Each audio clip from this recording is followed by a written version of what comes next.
Mal is one of the most dangerous villain kids from the Isle of the Lost.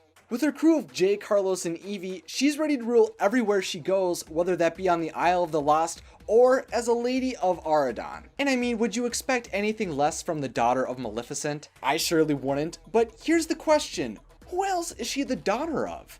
After watching the movies, diving into the wikis, and of course enjoying all of the music, I continue to wonder why only one of the parents are mentioned for each of the kids. And today, that's why I'm going to dive into one of these characters. Hello, I'm Isaac from What's So Videos, where we discuss fun topics for fun people, and today I'm going to explain everything we know about Mal's father. Let's make this clear. We have no clue who Mal's father is. He is never referenced in either of the Descendants films or animations and is only mentioned in one of the 3 Descendants novels. We don't know for sure what his name is, his age, hair color, or any other of his physical characteristics, but we know who Maleficent's cared about in other iterations and how Mal's dad affected her life. In the novel The Isle of the Lost, which I will leave links to in the description of this video, Mal believes she came from Maleficent's moment of weakness, and Maleficent is ashamed and angered by any reference to Mal's father. Mal even states her father is better known as he who must not be named in Maleficent's presence. Mal's father was in Maleficent's life only for the briefest of moments, and we know he was human. When Mal is being talked to by an annoying dance instructor, Mal thinks to herself, I need to show Mother that I'm strong enough and evil enough to prove to her that I'm not like my weak human father.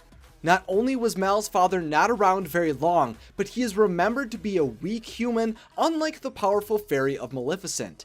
In addition, Maleficent pushes her hatred of Mal's father onto Mal, telling her she should not want to grow up to resemble her feeble father. Mal hated how Maleficent looked at her like she was inadequate and tried to stay clear of anything that would make her seem human or put her in position for a romantic situation.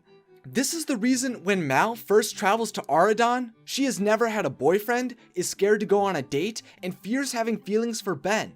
She even admits, I don't know what love feels like. Furthermore, we know Mal's father is some kind of villain.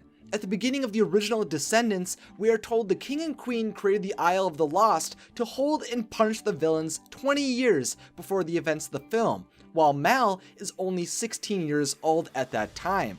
This indicates someone from the Isle is Mal's father. So then, who is her father?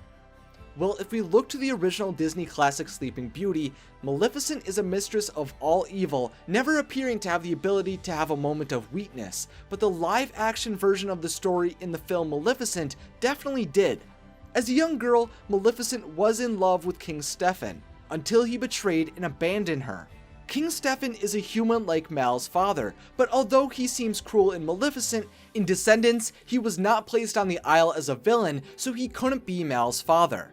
Maleficent is also close to her crow, Diablo, who she turns human in her live-action film, but other than the big problem being he's a crow, the other issue is she never hates Diablo like she does Mal's father, and is actually ecstatic when he is revived from his stone form in the first Descendants novel. The people we have seen Maleficent care for can't be Mal's father in the Descendants universe. Mal's father could be Jafar because he is a human villain, but Jafar seems to always be around Maleficent while on the Isle, so this wouldn't fit with her father not being around. Plus, Jafar had a significant amount of power as a sorcerer, so it wouldn't make sense for Maleficent to condemn Mal for being a descendant of her father. I think you could apply this argument to any of the other big Disney villains, and personally, I don't think we have seen Mal's father interact with Maleficent before. Maleficent had a moment of weakness with a weak human villain on the Isle of the Lost, and to be honest, I think that's all we will ever know. I think Mal's father was referenced not to get us wondering about who he is, but to explain why Mal had so much trouble opening up to the world. Maleficent didn't want Mal to be associated with Mal's father, who was just an average human criminal with the capacity to love Maleficent. Making him a known, powerful villain would defeat his purpose. Mal worried all her life she would disappoint her mother and become like her father, which led to Mal believing love only held people back, and if you weren't rotten to the core like her father, then you are inadequate. Mal struggles to navigate who she wants to be, and eventually learns, Love is not weak or ridiculous. It's actually really amazing. Mal may have feared becoming like her father most of her life, and none of us may ever know who he is, but in reality, I think the idea of Mal's father gave her the opportunity to believe she could be something other than the mistress of all evil. So now it's time for the question of the day. Who do you think Mal's father is, and what do you think his purpose is in Mal's life? Personally, I think it's just a random villager on the Isle of the Lost, but I'd love to hear your thoughts in the comments section, along with any other ideas you have for future Discovering Disney episodes. If you enjoyed this video, then click that like button. If you'd like to stay up to date with new magical videos, then click that subscribe button and follow me on Twitter. And to see more Watso videos, then check out some awesome pics over there. As always, thanks for watching and have a magical day.